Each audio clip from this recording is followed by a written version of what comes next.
అందరికీ నమస్కారం అండి.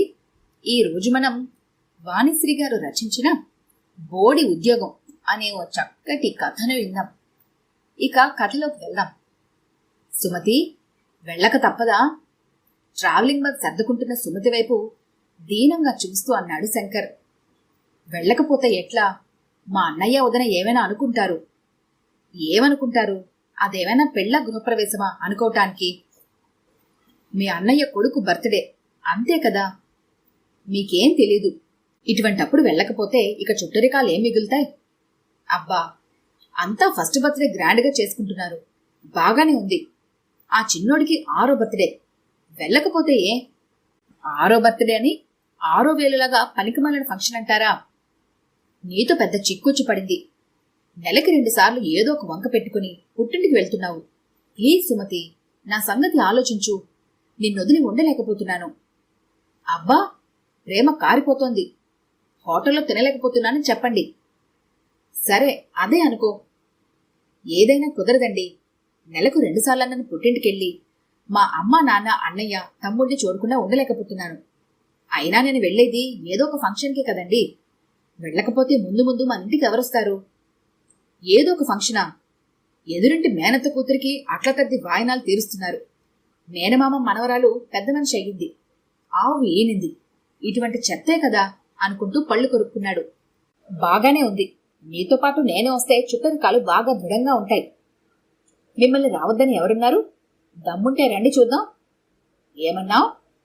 దమ్ముంటేనా? దమ్ముంటే కాదు, ఉద్యోగం వద్దనుకుంటే. బోడి ఉద్యోగం. నెలంతా చాకరీ చేస్తే 10,000 రావు. మరందుకేనా హైదరాబాద్లో ఉద్యోగం చేసేవాడినే చూసుకుంటానని పట్టుబట్టా? అప్పుడేం తెలుసు? ఇరుకు గదిలో సంసారమని, ఇంటి అద్దెకే సగం జీతం పోతుందని. ఇప్పుడు తెలిసిందిగా. తెలిసినా ఏం లాభం లేండి. సర్లే, నీతో వాదనలెందుకు? నేను నీతో పాటు మీ పుట్టింటికి వస్తున్నాను. బోడి ఉద్యోగం పోతే పోయింది. అవును, మా నాన్న 10 లారీల ఓనరు. ఆటోనగర్లో ఆయిల్ షాప్ ఉంది. 30 మంది పని చేస్తున్నారు మా దగ్గర, డ్రైవర్లు, క్లీనర్లు వగైరా. అందులో మీరొకరు, అంది సుమతి. శంకర్ పళ్ళు కొరుక్కున్నాడు, తనని డ్రైవర్, క్లీనర్లతో పోల్చినందుకు. సరే, నా బట్టలు కూడా సర్దు. నైట్ ఎక్స్ప్రెస్ కి టికెట్లు రిజర్వ్ చేయించుకొని వస్తాను అన్నాడు శంకర్ బయలుదేరుతూ. సుమతి ముఖం మతాబులాగా వెలిగిపోయింది. సుమతి మేనల్లుడి బర్త్డే తరువాత తిరుగు ప్రయాణం అవుతూ ఉండగా ఆమె తాతకి గుండెపోటు వచ్చి హాస్పిటల్లో చేర్పించారు.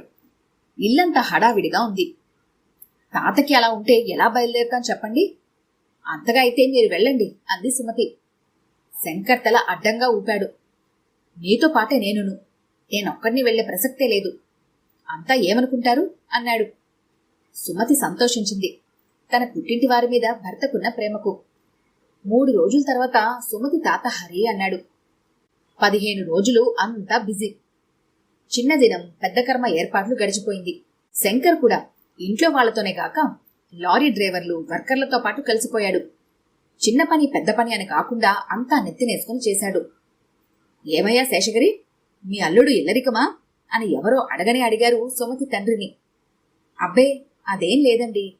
మా అల్లుడు అందరిలో కలిసిపోతాడు. ఖాళీగా కూర్చోవడం ఇష్టం ఉండదు అన్నాడు శేషగిరి. నిజమేనయ్యా.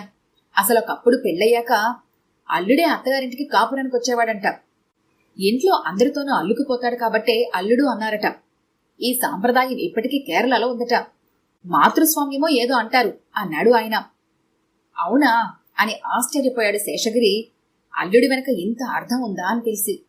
సుమతి తాత పెద్ద కర్మ అయ్యాక ఆమె నాయనమ్మకి దిగులుతోనో ఏమో పక్షవాతం వచ్చింది. ముసలామని హాస్పిటల్లో పడేశారు. సుమతి మేనత్తలు చూసి పరామర్శించి పోయారు గాని తల్లికి సేవలు చేయాలని మాత్రం ఎవరూ అనుకోలేదు. ఎవరికి వాళ్లు వెళ్లిపోయారు. కూతుళ్ళకలేని ప్రేమ కోడలకు ఏముంటుంది? భారమంతా సుమతిపైనే పడింది. నాయనమ్మ మెడలో కాసుల పేరు తన తదనంతరం పెద్ద మనవరాలు సుమతికి ఇస్తానని ఎప్పుడో అన్నదట. నాయనమ్మ గుడ్ లుక్స్ లో ఉండటానికి సుమతి ఉండిపోయింది. అందులోనూ సుమతికి ఇంకా పిల్లలు లేకపోవడం అందరికీ అలుసుగా ఉంది.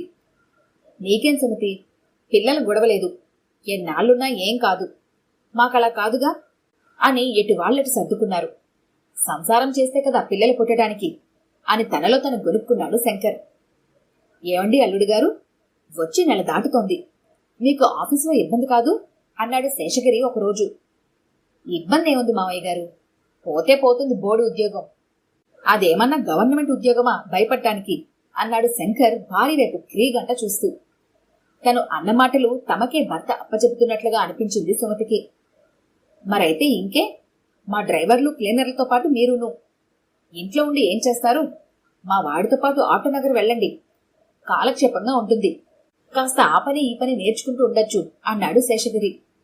సుమతి ఏదో చెప్పబోయింది, కాని శంకర్ అందుకు అభ్యంతరం చెప్పకపోగా, అలాగే మావయ్య గారు, ఇంట్లో నాకు కూడా బోర్ కొడుతోంది అన్నాడు. మర్నాడు ఉదయం టిఫిన్ చేయగానే పెద్ద బామ్మర్ది సీను, బావా నువ్వు ఆటోనగర్ వస్తున్నావంటగా, నాన్న చెప్పాడు, వస్తావా అని కేక పెట్టాడు బైక్ మీద కూర్చొని. ఆ వస్తున్నా అని హడావిడిగా డ్రెస్ చేసుకుని బయలుదేరాడు శంకర్.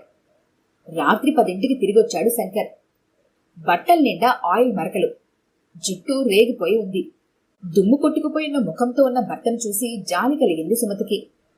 వేడి నీళ్లు తోడి, మీకెందుకండి ఈ శ్రమ, అవతలి బోలెడు మంది పనివాళ్లుండగా అన్నది సుమతి. భలే దానివే, ఏదో ఒక పని చేస్తుంటేనేగా గౌరవం, ఊరికి తిని కూర్చుంటే బావుండదు అని వెర్రి నవ్వు నవ్వాడు. మిమ్మల్ని ఇలా చూడలేకపోతున్నాను బాబు, మీరెళ్ళిపోండి, నాయనమ్మకి తగ్గగానే వస్తాను అన్నది. నువ్వు లేకుండా తిరిగి వెళ్ళని చెప్పాగా, మీ నాయనమ్మకి తగ్గేదేమిటి, ఒక మనిషి సహాయం లేకుండా బతకలేదు, ఆమె పోయిందాకా అంతే అన్నాడు. అవే మాటలండి, ఎవరైనా వింటే ఏమనుకుంటారు అన్నది అటు ఇటు చూస్తూ.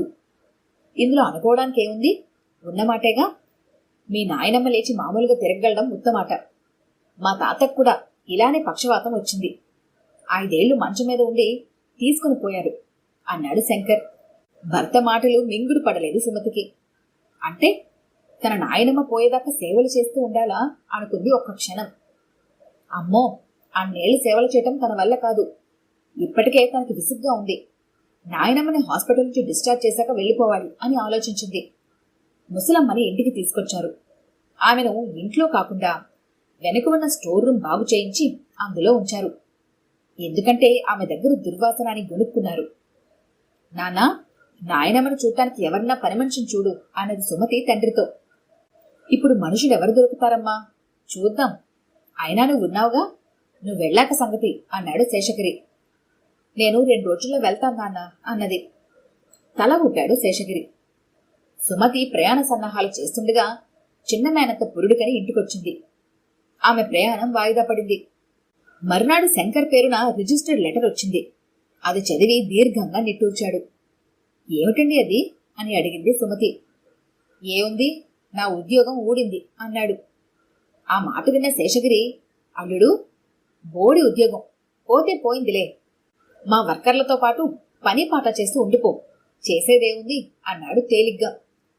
తండ్రి ఆ మాట అనడం సుమతికి బాధ అనిపించింది. ఛీ, ఇదంతా నా వల్లే అనుకుంది.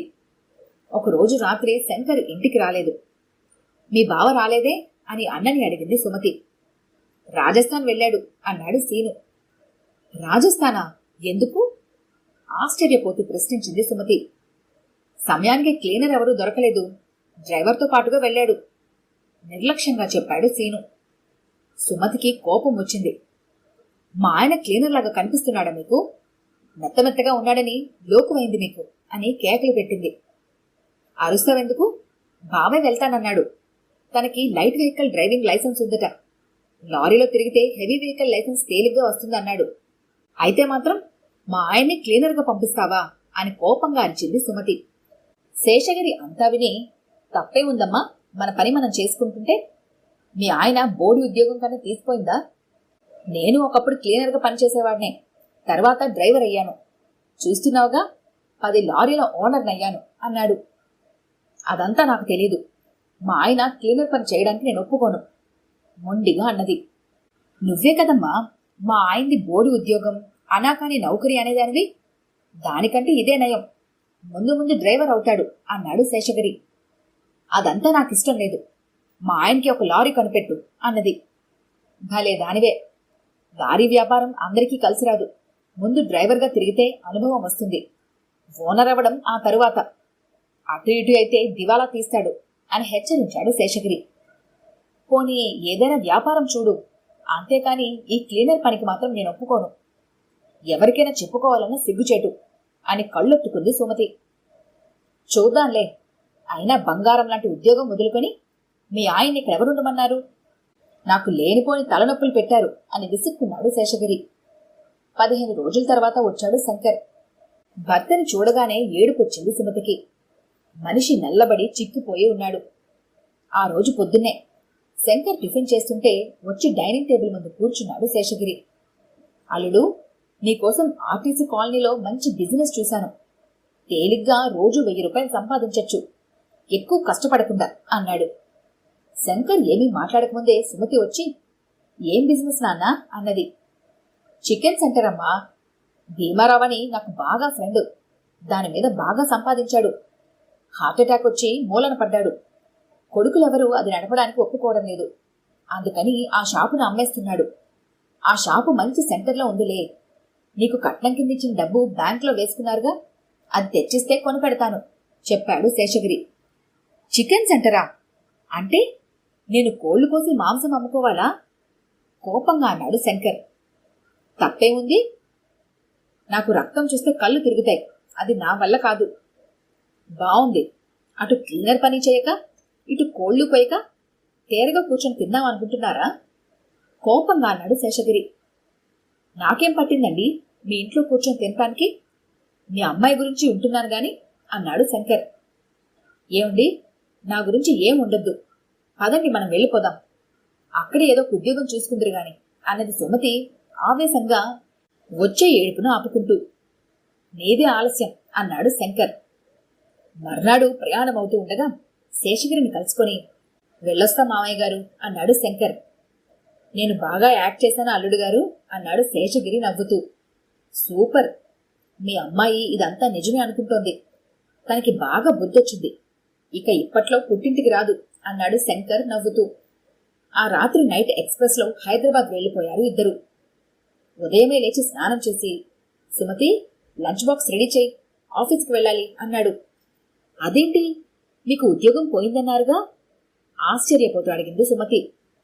లేదులే, ఇన్నాళ్ళు సెలవు పెట్టాను, బోడి ఉద్యోగం పోదులే అన్నాడు నవ్వుతూ. ఇంకెప్పుడు మీది బోడి ఉద్యోగం అననండి అని చెంపలు వేసుకుంది సుమతి. ఈ కథ కనుక మీకు నచ్చినట్లయితే లైక్ చేయండి, షేర్ చేయండి. మరిన్ని ఇంట్రెస్టింగ్ కథల కోసం మా ఛానల్ని తప్పకుండా సబ్స్క్రైబ్ చేసుకోండి.